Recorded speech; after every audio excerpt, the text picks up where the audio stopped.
இப்போ நம்ம லைவாக எத்தனை முட்டை இருக்குன்னு ஏற்கனவே 2 இருந்தது. இப்போ எத்தனை இருக்குன்னு பார்ப்போம். லைவாக எத்தனை இருக்காங்க எத்தனை எக்கு வச்சுருக்குன்னு பார்ப்போம். இதை பார்த்தீங்கன்னா மேலே பார்த்தீங்கன்னா ஆப்ரிகன் ப்ளஸ் அந்தாண்டேருந்து இந்தாண்ட வர ட்ரை பண்ணுறாரு.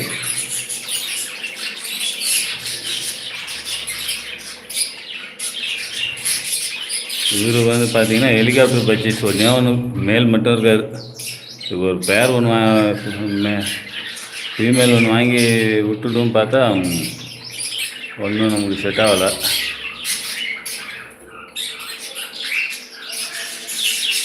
இப்போ நம்ம ஒரு பாட்டில் எத்தனை முட்டை இருக்குன்னு பார்ப்போம். பாருங்கள், நீங்களே பார்க்கலாம். அப்புறம் ஹெலிகாப்டர் பர்ச்சேஸு, இதான் ஹெலிகாப்டர் பர்ச்சேஸு. ஃபெதர் எப்படி இருக்காது பாருங்கள் மேலே.